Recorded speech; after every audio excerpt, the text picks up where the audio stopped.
Aujourd'hui, je vais te parler d'Alcool d'Apollinaire qu'il a publié en 1913. Alors premièrement, je vais commencer par des éléments de biographie sur Apollinaire. Apollinaire, c'est un pseudonyme. Son vrai nom, c'est Wilhelm de Kostrowicki. Il est né en 1880 à Rome. Il a des origines polonaises. On pense qu'il est issu de la noblesse et son père est inconnu. Ça a certaine importance pour certains poèmes. Il s'installe à Paris en 1899 avec sa famille. Il est alors sans argent.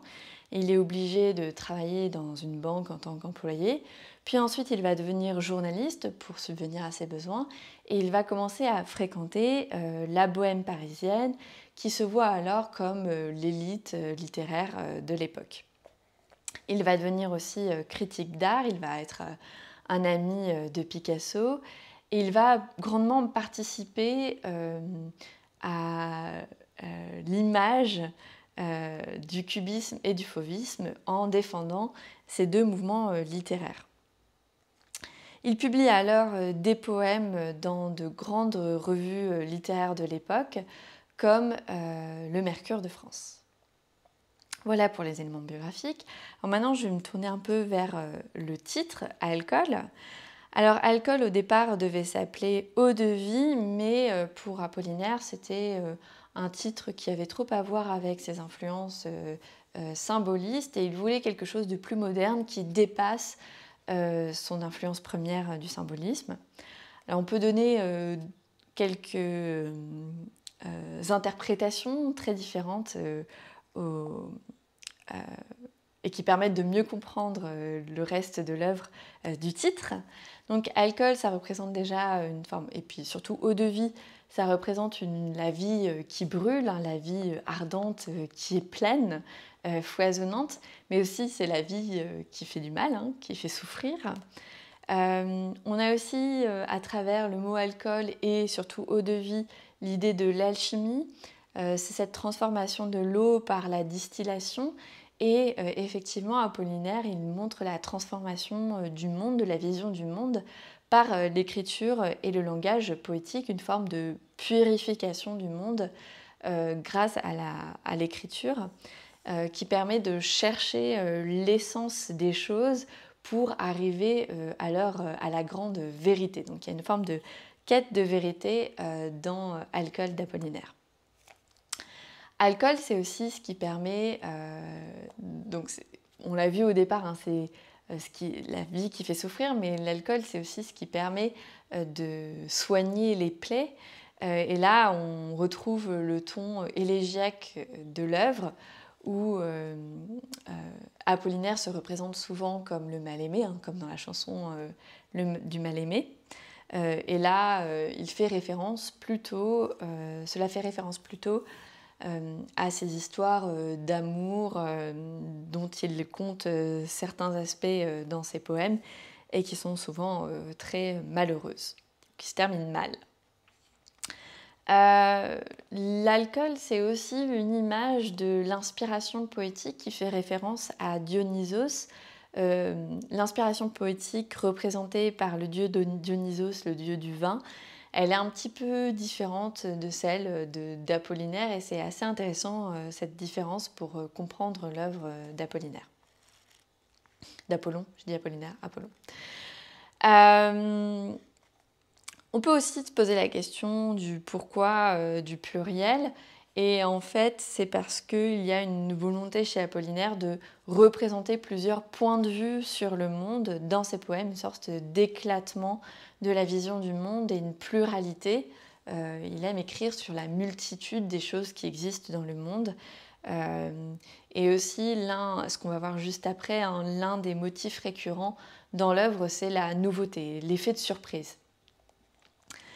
En effet, si on s'intéresse à l'organisation de l'œuvre, on remarquera que très souvent, c'est difficile de voir le lien d'un poème à un autre et qu'on a plutôt l'impression qu'il y a une juxtaposition des poèmes l'un à côté de l'autre et que ce qui est vraiment recherché ici, ce n'est pas un fil conducteur, mais c'est plutôt un effet de surprise.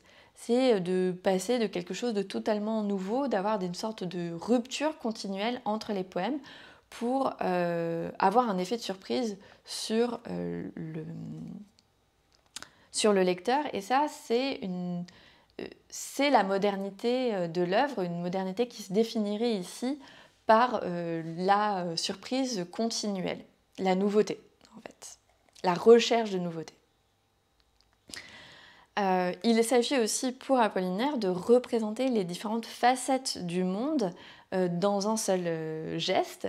Il y a une volonté d'avoir une sorte de simultanéité des événements, ce qu'on peut plus facilement représenter en peinture, hein, puisque sur une peinture on a tout en même temps, alors que c'est vrai qu'à l'écrit c'est beaucoup plus linéaire, donc les choses sont moins simultanées, elles s'écoulent au fur et à mesure du temps.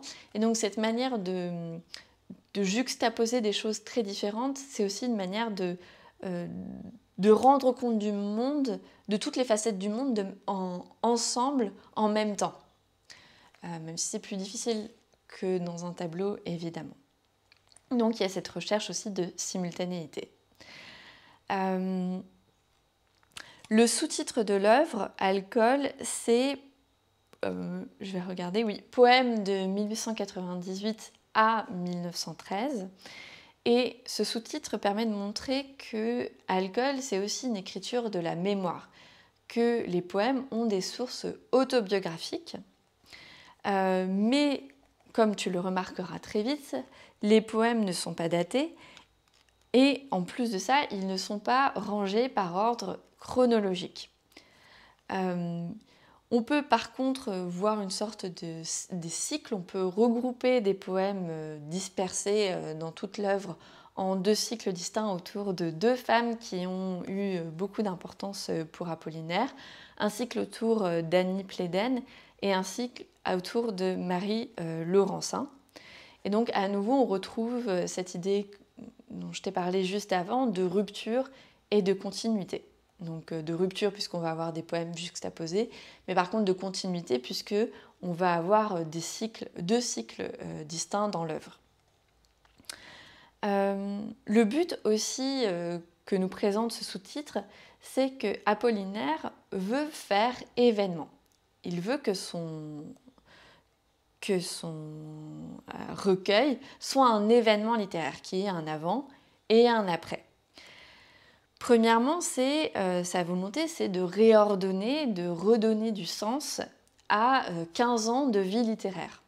Il a déjà écrit ses 15 ans, et puis là, il reprend des poèmes et il les redistribue, il les réarrange pour donner du sens à toute cette œuvre, à son œuvre.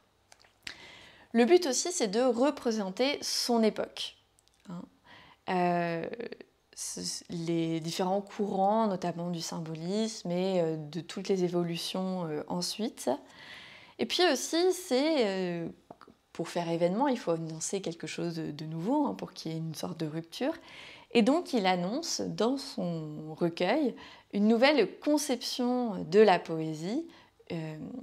Et d'ailleurs, cette nouvelle conception, elle repose sur la nouveauté permanente. Et ce qui est intéressant, c'est que c'est vraiment dit dans son œuvre, puisque le premier poème, Zone, commence par l'annonce d'une fin de quelque chose. À la fin, tu es là de ce monde ancien. Et il se termine par l'annonce de quelque chose de nouveau, avec le poème de Vendémiaire, qui se termine par ce fameux vers. Les étoiles mouraient, le jour naissait à peine. Donc là, on a une vision de l'aube qui est une image du renouveau, tournée donc vers l'avenir. Quelques mots sur la réception de l'œuvre, donc comment le public a réagi. Ça a été un très grand succès pour Apollinaire, et Apollinaire est devenu une figure tutélaire de la poésie du XXe siècle. Il a notamment été très important pour les surréalistes. C'est lui-même qui a inventé le mot surréalisme, qui a été repris ensuite par le chef de file des surréalistes, qui est André Breton. J'espère que ces quelques éléments d'introduction sur Alcool d'Apollinaire te permettront de mieux rentrer dans l'œuvre. N'hésite pas à aller voir mes autres vidéos sur Alcool et je te souhaite un bon courage pour tes révisions pour le bac.